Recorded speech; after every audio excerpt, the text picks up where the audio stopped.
Premier League. All right, so let me start off now. Was it a red card? Yes or no? Yes. Yeah.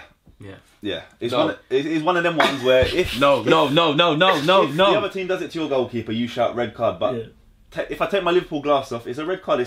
He's not a dirty player. Some people are saying he's not a dirty player, No, but he's a flip. The laws your of the foot game was- states. the only thing is, then you've got the 2 incidents after that happened the day after Newcastle, yeah. with high feet, and it was yellow cards. Yeah. So it's consistency. Yeah, This is why we need the introduction of the orange card.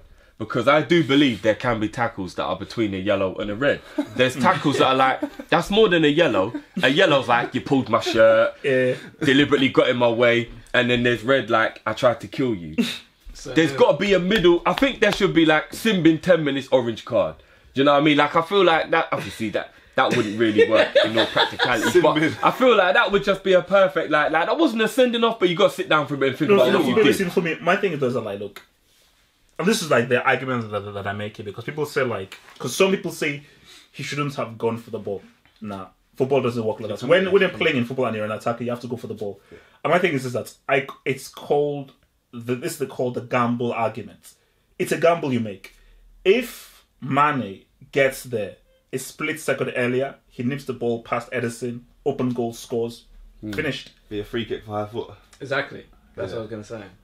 It would have to be a free kick. free But kick for high if foot. he had his foot up there but he never caught him, it's just a free kick. No. For me, like, I think, in my it's view, fair I don't game. think the referee gives it. For me, in my view, based on how quickly it was happening, if he managed to nip it past Edison and all the way through, I don't think the referee gives it for high And then he's foot. not doing his job because that's a free kick. His should foot be is for high foot, his yeah. foot But- is in a dangerous position, so he'd have to give a free kick. Yeah, but his Because- foot was only in a because- dangerous position Yeah. because of what happened. I mean, I know Edison didn't duck a lot, but he still put his head into the ball. you If know he that was he's just always standing gonna do up that, though. straight, But you know that Edison, like, you've seen that situation so many times. Like, you know, in that situation, the keeper's going to come out and use his head to head it out. That's See this concept. So you know that you're making the gamble. You're trying to get there before Edison nip it past him so that you can go through and go. He got there too late, and you've got to pay the price. It's not that man is a bad or anything, but again, he just got there too late. So if you're a referee and you've seen a guy go studs up straight on a guy's face and he don't give a card, you don't give a red card, come on, man, you have to. He had to. He had You no have to. choice. Like, so imagine it was Mignolet come out and Aguero did it. You want Aguero to get a red card? No, regardless, it's a no, red listen, card. I'm not denying that the referee did what he thought was right, and I'm not going to say it was wrong. I guess because I'm looking at it from my point of just view, fucked the game I'm up. looking at Mane with eyes on the ball for the whole time, with no intent at all, and realising that he can get there, as you said, and just trying to win it and being that split second off. I'm looking at it from those angles and I'm thinking, that wasn't a fair red card. But yeah, I guess if you're thinking about no camera replays, just watching it, oh my god, he just kicked that guy in his face. Yeah, I get why he sent him off. Even It's with just the camera, one of those. Even with the camera replay, at the end of the day, his foot was in a high position. He's caught him in the face. There's no other option but a red card in that situation. You have to, because You have to send him off. Yeah, but You then have to. we go to the Newcastle game and then we're like, There was what's two, the weren't there? There was difference? another hence one as why well. That's the thing. there's no, in my view, that in that Newcastle game that should have been a red card because that's been a consistency. Like, if your foot is raised that high, which it really shouldn't be, shouldn't be really, that high on a football pitch. you should be given Is a it worse card. if it's on a goalkeeper? I always think it's worse if it's on a goalkeeper as well. And There's to be that as fair, Mane should have been knighted for it because Edison is an ugly bastard. Mane tried to help him out. Mane tried to run his studs down the side of his face, get facial reconstruction. But no, you know what? When you're a goalkeeper, yeah, as soon as you enter the normal part of the pitch, it's like you're protected when you're in your 18-yard box. Yeah. And you're a goalie, you're in your little bubble. game. You're in your little 18 box. As soon as you leave the 18-yard box, it's fair game. I'm sorry, you're now an you can outfield just player. kick a man in the head and that's it. No, but it's But that's not the no, but This is not the UFC, man. This is not the UFC. like I said, you get a lot of goalies that are just protected way too much. Like, way too much. Like, all you got to do is this. And they'll be like, foul on the goalie. As soon as you come out that box, it's fair game. So I'm not saying that I'm not saying that it wasn't a bad challenge because the guy ended up with massive cuts on his face or what have you. But I just think it was a yellow. Get on with the game. Like, let's just get on with the if game, you jump man. in the sea and you get attacked by a shark, you're not shocked by it because you went in the sea and the shark's there. yeah. If you come out your pitch and you get punched or if you lot are look crazy, you know. No, listen. You lot are crazy. No, So for me, if it's the not a red man, if the card, man I mean- runs out of his box, that's you fair can game. kick him up, Yeah. and it's okay because he should have been in his box. No, no, if I When was he a foul, when he man, was it's a running red man. towards the ball to put his head on it, he heard me. He heard that. He knew Mane was coming he's- at 40 okay. mark. So he's 40,000 supposed to mark. back out and just let Mane take the ball around him. Don't put your head in harm's way. He headed the ball. He Ball's up dipped here. the head of the He ball. didn't No. dip, he headed. He wasn't like, okay, let me just go right down to No. I know he didn't. Now to go back to what Gavs was saying, if that was the other way around and Mignolet come out and ducked out of that challenge, you'll be calling him a pussy.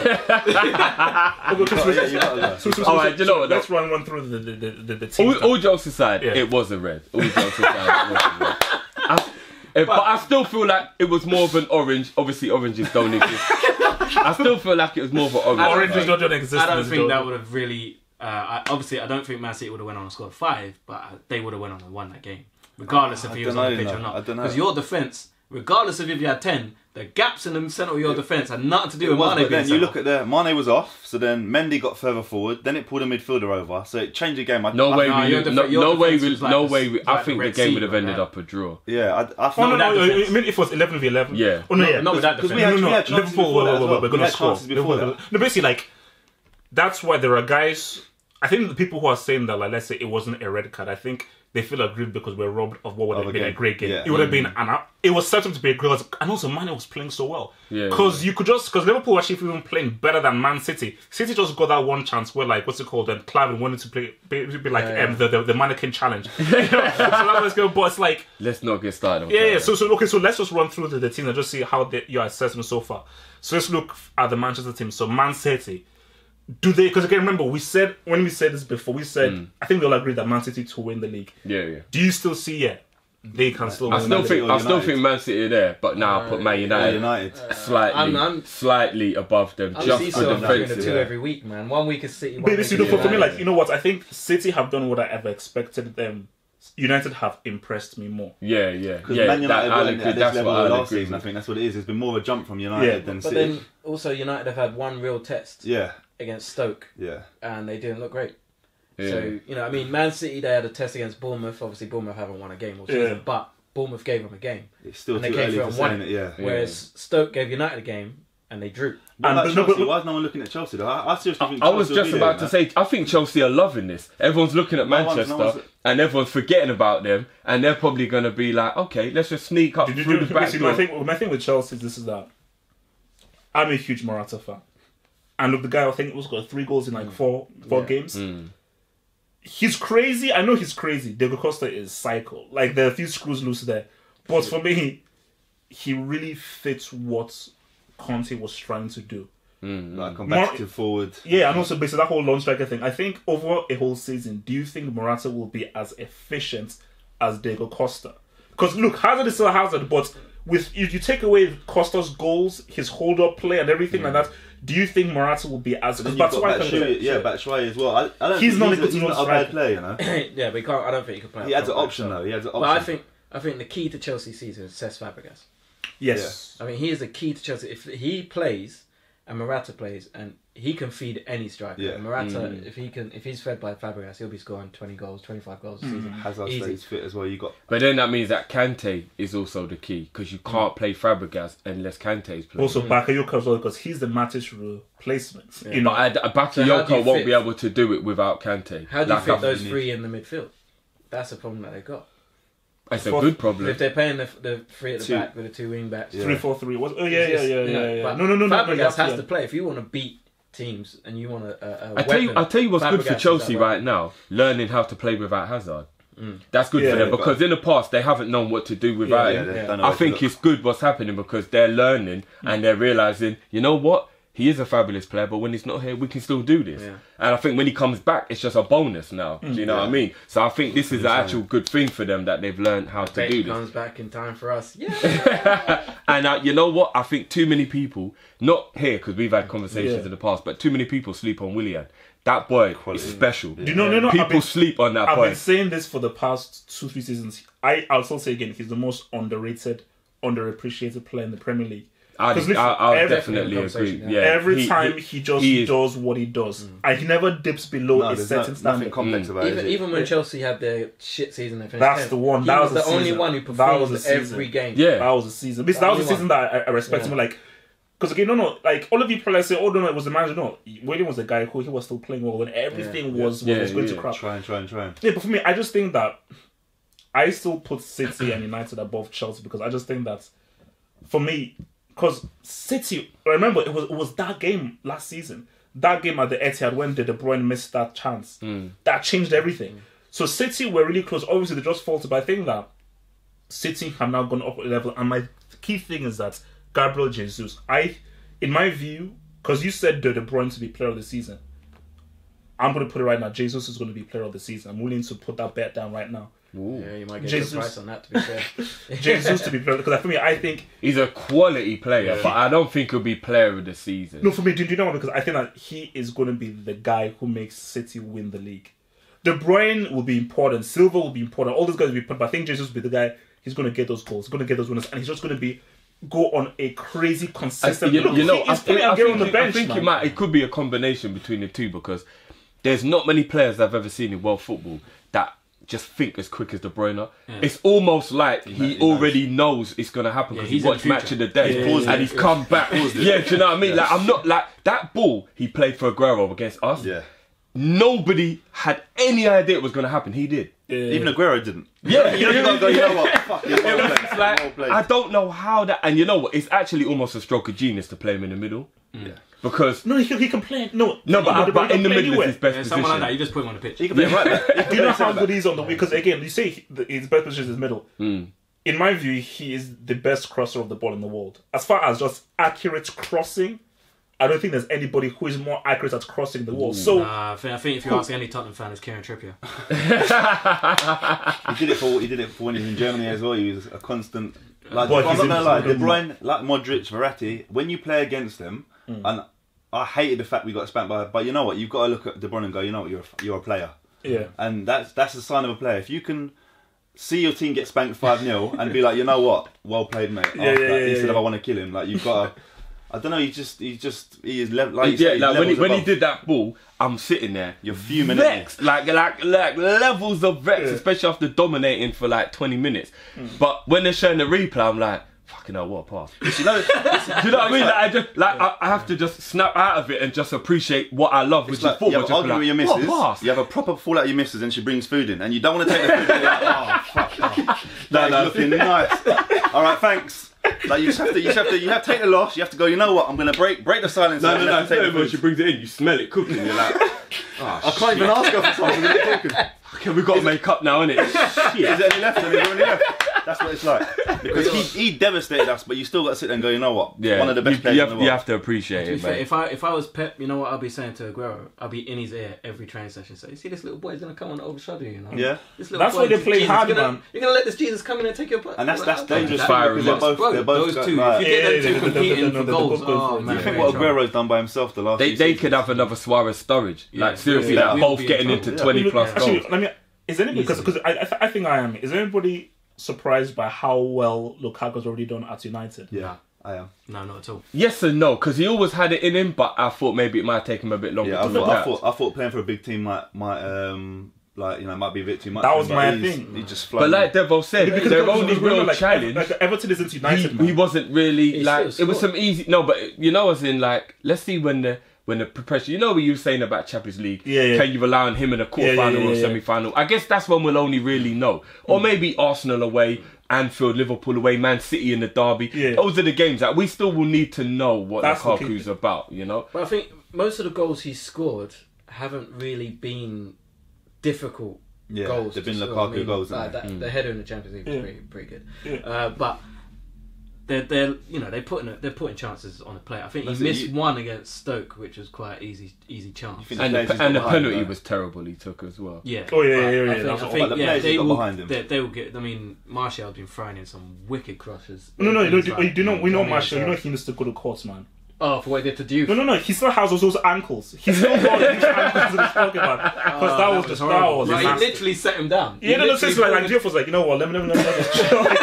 He literally pulled a chair out for him. There you go, sit down. I keep on telling everyone, like, people are sleeping on Martial. Oh man, that guy. I'm telling you. See, for me, as much as I love Mourinho, what he's doing to Martial, I can't defend that. Because Martial's talent is ridiculous. As in, what this guy does on a technical level is just... On Mbappe's level. But I get it. You imagine you're Man United, right? And you've 65 minutes gone and the team now is struggling to contain you for 65 minutes, and then you bring Martial off the bench. That's horrid. That's horrid as a defender. I get why he keeps. From that point of view, I do get what you mean because it's like enough to be starting, Jesus. Yeah, no, he's good enough to be starting. No one can deny that. Imagine you're the defender. Bring that off the bench and you got 25 minutes of this kid. I'm pulling my own hamstring if I'm a defender. But how much longer do you think Martial's mentality will be able to keep up? That's the thing, man. Because like everybody, because he reads social media. Remember, like we're living in a whole different age. Like back in the 90s, there wasn't like Twitter and Facebook. So he's on Twitter, and guys will be looking at him, man, you should be starting this guy, man, this bar. And that'll be getting into his head. So he'll be like, look, man, come next will be like, look, if guys wants to give me a starting place, because remember, like Didier Deschamps is really going to be looking at starters. And if you're playing regularly, those are the guys that will make his. And you know what, you don't really want to stereotype people for their nationality, but French people generally do kind of get fed up quicker than others. No. That's a fact. It's like literally French people have a bigger kind of ego and a personality, and they show it a lot more, especially on the pitch. So that's just like a standard thing amongst all French players. I think Mourinho will start playing him from the beginning sooner or later. I think there will be a period where he gives Martial a run of 6, 7, 8 games. So in the place of Rashford. Yeah. I mean, Rashford is starting games now that I think Martial will be starting in the next month or so. I think that's that. Mata will probably slowly drift out of the picture because Mourinho has this. Come to Liverpool, mate. That'll be a mistake, though. So let's look at Tottenham now. So look, don't hate. They're my favourite team. I'm built. I have to. It's in my DNA. All right. So look. Okay. So let me see. In my views, I think that like Tottenham, they are good, but I don't think they can ever win the league. So what are they missing? Yeah, but when you say you don't think they can win the league, that's just because you've got Man City and Man United in your mind, though, right? Not because you don't think they're good enough. Oh no, it's true. Because of those two, No, they're good enough to win the league, but it's a league with. Let's say if they were let's say in the Azerbaijan league, they'll win the league. That'd be easily. There's still find a way to finish second or third. I believe that Tottenham. Don't sleep on Tottenham. That's all I'm saying. It's like wait a minute. Don't sleep on. You think they can win the Premier League? Not over. That's never going to happen again. Not over Man City or Man United, who I do think, and like I said, obviously Chelsea, I feel like are still a dark horse. You shouldn't count them out. But Tottenham, if they've got their first win at Wembley, let's see if this was just silly, if it was mind games or whatever. Let's see their next game. If they win their next home game and start looking comfortable at Wembley, who's to say that Spurs can't win the league? No, I'm not saying they will. Who's to say they can't, though? Let's be honest. Their squad, their manager is good enough. I don't know if the squad is good enough. They made some decent signings in the transfer window. I would say they're stronger than they were last season. I still think the central midfield options are a little bit. I mean, Dembele, Wanyama. Harry Kane is a key guy, man. Yeah, Harry Kane is. And let's not forget now. All right, so annoying, but he's probably at the moment on form the best striker in the league. That's not even a no, true. But golden boot for last is he world class though? Yeah. No. I say no. I think this is prejudice to English. No. It's like people always don't want to call British players world class. You know what? How is Harry Kane not world class? Because too many English journalists have said world class because so he did easy it for internationally. English I think they throw it around a lot. Yeah, that's you're right. But Harry Kane is though. Michael Owen said it best. And I can't believe that I agree with something Michael Owen says because that boy is stupid. But he said Harry Kane doesn't excel at any one thing, but he's at 8 out of 10 in everything. Yeah, but that's got to make you world class. If on top of that, you bang 20 goals minimum every season in the Premier League. Is the Premier League the most elite league in the world? I think it might be the hardest to score goals. I think that's quite proven. Even players like Henry and Suarez and whatever still have never reached the 40, 50, 60 goals that other leagues have. No, for me, like let's be honest. To be called world class elites, you've got to do it either internationally or in Europe. It's not fair on English players to say that though, because England are so bad. How can you ever then let's use the European argument. How can you ever do Okay, then let's use the European argument. You can't be called world class if you haven't done it in the Champions League. Come on. Yeah, but he's only had a few goals at it. No, but how old is Harry Kane? 22, 23. That's the thing. Like, seriously, he's still technically supposed to go in the Dembele Mbappe bracket. Yeah. But we're putting him in the Lewandowski. You know what I mean? Come on, man. Kane, he's on the cusp of the world class. Yeah, he's not far away. He's not far. He's on the cusp, but I just think that I don't know whether he is enough to say Tottenham can win the league. Because again, if you have a striker that can give you like 30 G's a season, that is enough to win a league. But I just think that for Tottenham, there's just something in me that says, nah. They've got the defence as well. There, you have to build. But I think that's Manchester saying that to you. I don't think it's how good Spurs are. I just think it's Manchester. I think it's Tottenham's DNA. We've all seen Tottenham. It's changing. Close.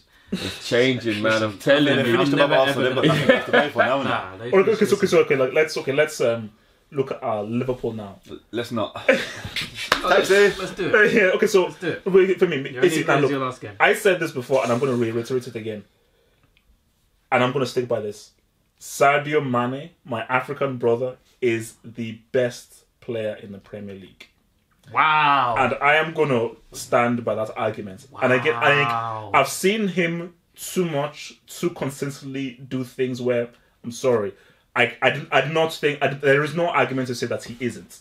Wow. So for me, I think that this whole continued thing, that's the part I'll agree with. I want to agree with you so badly, but I still think there's one or two players like De Bruyne that's like, but I get what you just said there is spot on. He's too good for it not to be an argument. It's not like you can say that and people can go rubbish and just dismiss it like you're talking absolute rubbish. It's a big statement. No, but my argument best player in the Premier League. No, my argument why he's better than De Bruyne is that I think that De Bruyne is amazing. He's a system player. Puts him in a team where there isn't a rigid coaching system, I don't think he'll be able to be as effective. Because De Bruyne will listen to your tactics to a T and he will employ them.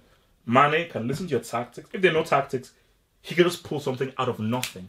Because he's so unorthodox, he'll be on the wing. I think, I don't think that there's any player that dictates the way their team plays as much Mane. I know everyone talks about Coutinho and Firmino, but for me, Mane has changed the way Liverpool's played. Yeah.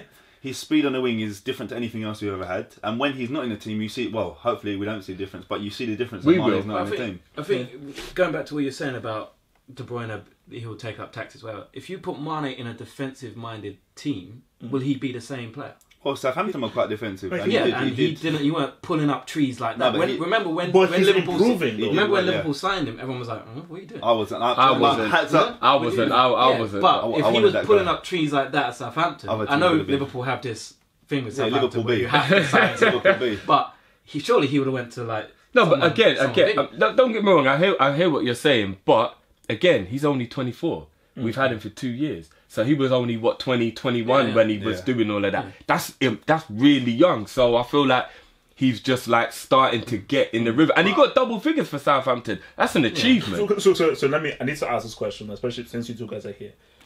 Will Klopp ever address the defensive issue? Nope. I've seen enough of him to realise he don't give a shit about defending. He's Arsene Wenger. So why do you think he is? He's like Arsene Wenger. I've got a feeling it'll come to the stage where there's no other option for him not to. I don't think he'll address it from the point of, he needs to get his head out of his arse from the point of view, I've got target A, and if I don't get target A, then there's no such thing as B, C, D. But I think the pressure might be put on him. Like, even now you've got Liverpool fans saying they're going to get a banner together, Klopp out. No, that's ridiculous. If that's real, take a look at yourself. That is stupid. If you're actually going to start putting Klopp out banners, then come on, man. But it's the trouble, because all the teams now want instant success. No one can wait. Like, look at Wenger. There will never be another manager like Wenger that has a team for that long, because no one's that patient. Yeah, we shouldn't be that patient. No. Now you've got to stay. You need to go. But when it's like even look at De Boer. All right, he hasn't done great, but 77 days in charge, like. It's 4 games into a season. Do you know what? We just need to quickly talk about that. What stupidness! How can you employ a manager, know how different his tactics are to your previous manager, know that it will work if you give him time to get it right, and have a couple of losses, panic, and get rid of him already? I disagree with you in one thing there. The only thing I disagree with you is that it would never have worked, because his tactics, I think, no offense to the Palace players, I think his tactics are a bit too intricate. Yeah. You see, Allardyce, you need like a thug. Hit it! Hit the ball! Yeah, this is it. But then they shouldn't have appointed him in the first place then. That's why I agree with you. That's why I agree with you with everything you said. The poor man now looks like it looks bad on him for no reason. He's finished. But I think the biggest thing that let him down was Zaha got injured. Yeah. They needed Zaha. Zaha, did you see him in pre-season? Yeah, and that boy was on fire. He's the X factor. That that game where they had 37 shots. Who was it? Bournemouth. Who was the game where they had? That's basketball. And no goals. Zaha's finishing at least one of those. Do you know what I mean? And I agree. I think Zaha getting injured in the first game didn't help them at all. compiled on top of the fact that the players couldn't quite get it. But again, it's on 10 games.